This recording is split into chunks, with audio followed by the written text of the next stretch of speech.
Jemi kthyer sërish në studio dhe ashtu siç e paralajmërova me safirin e sot të mësh zoti Ramez Kelmendi. Mirë se vini zoti Kelmendi. Jeni emëruar së fundmi zëvendës kryeministër në qeverinë Mustafa. Cili është vizioni dhe objektivat që keni në këtë pozicion? Vizioni jam është realizimi i premtimeve edhe elektorale edhe i premtimeve që unë i kam shpalosur gjatë kohës sa kam qenë deputet me disa emisione televisive, konkretisht zhvillimi i hapshëm ekonomik dhe punësimi i trive dhe trejave në Republikën e Kosovës.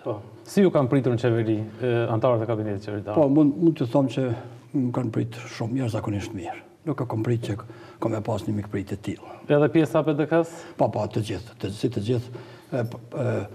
Unë kam kriju një ambient miqësor me të gjithë dhe do të vazhdoj që të jem unifikues për të gjitha çështjet qeveritare dhe të avancoj koalicionin qeverisës.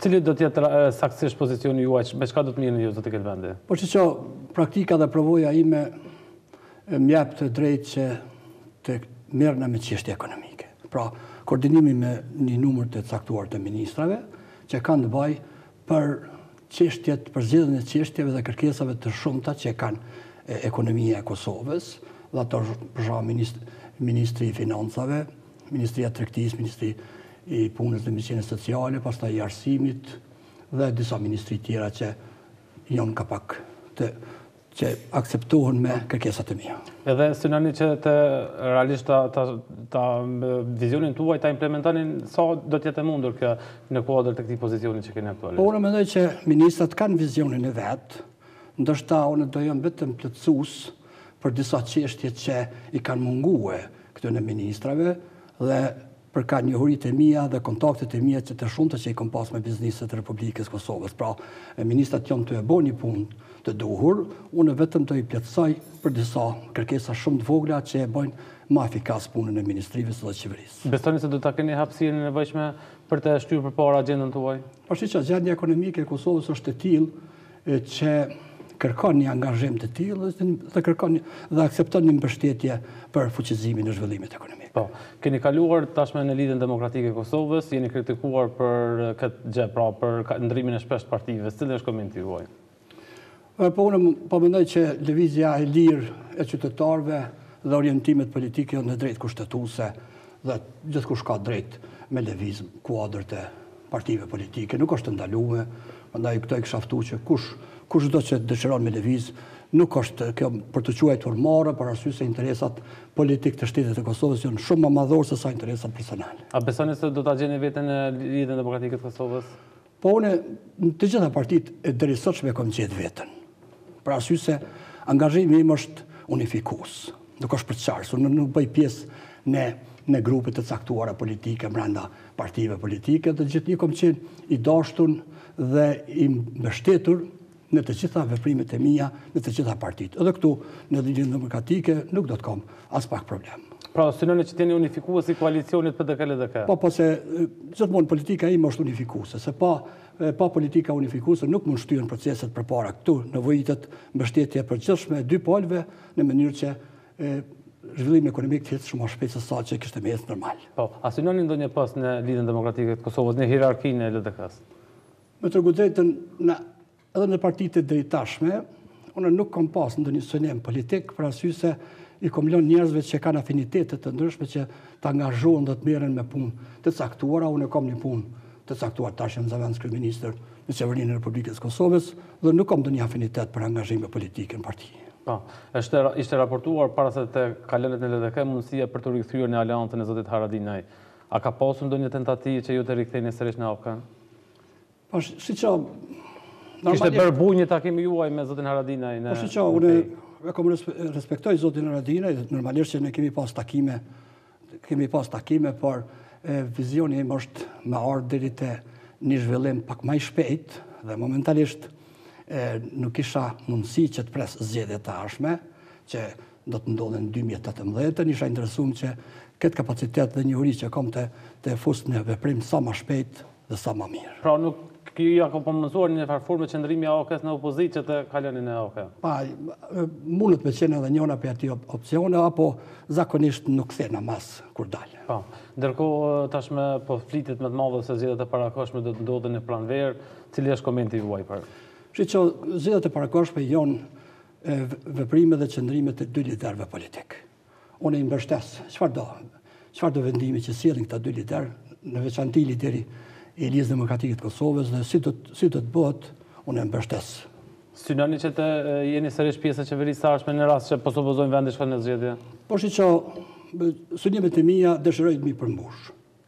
Pra, kjo është një kohë, nëse kishte me qenë zgjedhje të shpejta, kishte me qenë një kohë pa mjaftueshme për me realizu investimet dhe objektivat e mia, dhe unë do vazhdoj të jem pjesë e LDK-s për mi përmbyll dhe mi realizu synimet që unë i kom shpalos gjatë kësaj periudhe. Kanë bërë bujt madhe ato realisht premtimet në një farforme ose propozime se si mund të bëhen zhvillimi ekonomik dhe si mund të krijohen vende pune.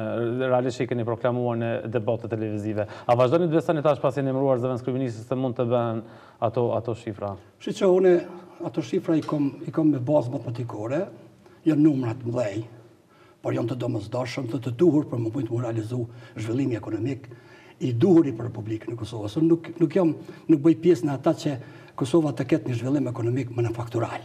Pra, qëllimi jam është që Kosova të jetë një shtet industrialist i avancuar, me industri të avancuar, të ketë një bujqësi shumë të zhvilluar, e jo të ketë një formë të manufakturizmit ose të punës me krah.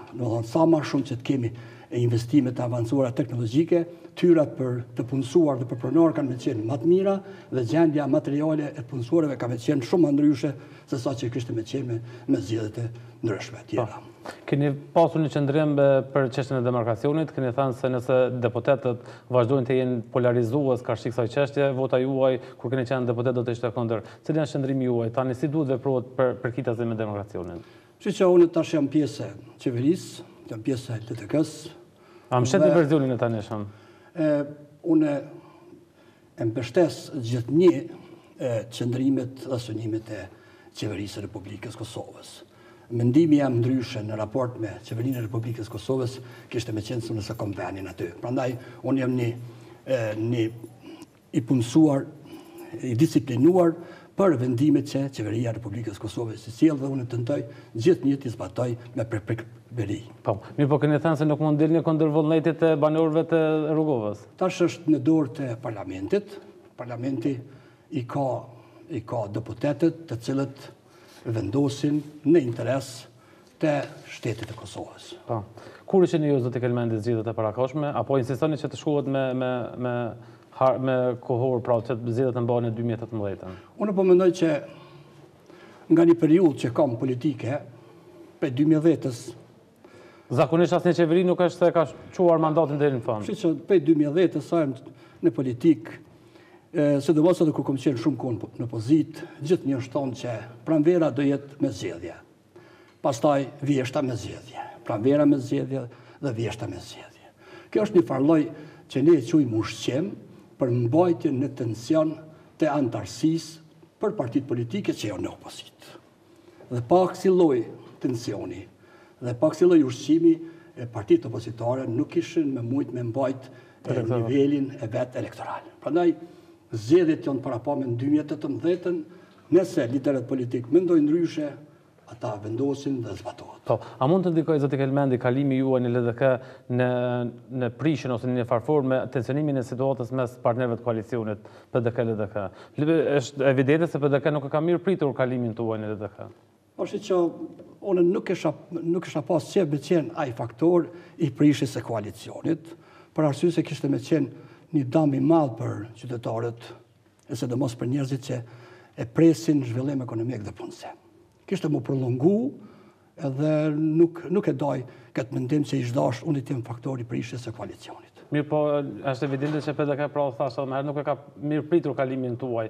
Madje thuhet se në ditën kur keni kaluar deputetë e LDK-s, ka qenë kërkesë e zotit Vesteli që më një herë që të krijohet mundësia që të vijë një deputet i PDK-s në kuvend, pasi ju keni qenë deputet i PDK-s. Keni ardhur si deputet i PDK-s. Edhe me ligj i takon baza se unë votat i kom fitu në kuadrë të Partisë Demokratike dhe vota kalimi mundet me qenë në çdo parti, por kur dalë prej kuvendit, vjen kandidati burimor i partisë që kom qenë une.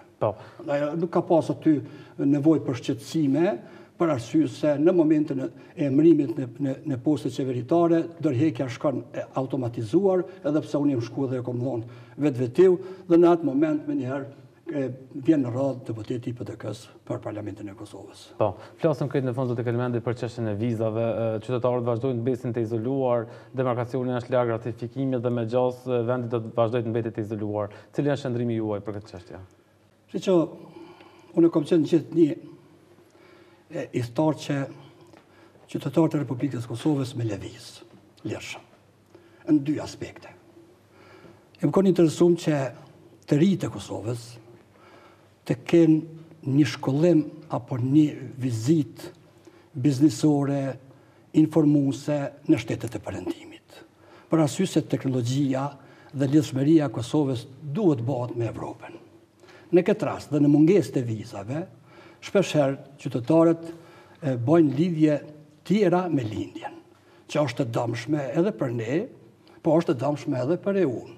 Prandaj unë kisha ftu Bashkinë Ekonomike Evropiane që të mendoj për çështjen e liberalizimit. Jo vetëm që kjo do të jetë një lëvizje apo një dyndje qytetarëve për të shkuar në perëndim, por le të jetë kjo një lëvizje për një njoftim më i mirë dhe një njohuri më të mira praktike dhe profesionale dhe shkencore që Bashkia Ekonomike Evropiane e afron në mënyrë që të gjitha ekonomitë tona të bazohen dhe të mbështesin dhe të bojnë asi prodhimi me teknologji të avancuar në mënyrë që të kemi eksport të qëndrueshëm në EU. Këtë për fond, a presni që liberalizimi do në këtë vit apo do të shtyhet për vitin e ardhshëm? Po shiqja unë këtu muj me fol për ka zemra ime emocionale, për arsye se kjo është çështje më shumë e kryeministrit dhe ministrave tjerë që kanë punuar deri në këtë drejtim, por shpresat janë jashtëzakonisht vogla, ata kërkojnë që demarkacioni duhet të përfundohet, e kanë qitë një kusht për të cilën po mendoj që kushtet që e qetë e uja, ne jemi shumë dhe vegjel dhe pak ndikues që ne të ndryshojmë qëndrimet e tyre politike dhe të fjalës që ata i japin. Prandaj është më lehtë na me mendu dhe me bashkëbisedu dhe me punu rreth bindjes me qytetarët që ndoshta një demarkacion i tillë nuk humb territor të Republikës Kosovës, edhe pse gjithnjë thonë, kom qenë deputet, që ne nuk po humbim territor, por nuk e kemi fituar një territor të askujt. Dhe shpeshherë është nxit si një ide që në mes të Kosovës dhe Malit Zi ka ekzistuar një territor i askujt. Dhe është të dëmshme pse ekspertët tonë nuk kanë ditë me gravit atë territor të askujt për më ardhmë në interes të Kosovës. Zoti Kelmendi, ne falenderojmë shumë për kohën që ndodhë për shikuesit tanë. Faleminderit për jush. E ju shikues të nderuar, vazhdoni të qëndroni me programet e Tribuna Channel. Mirupafshim.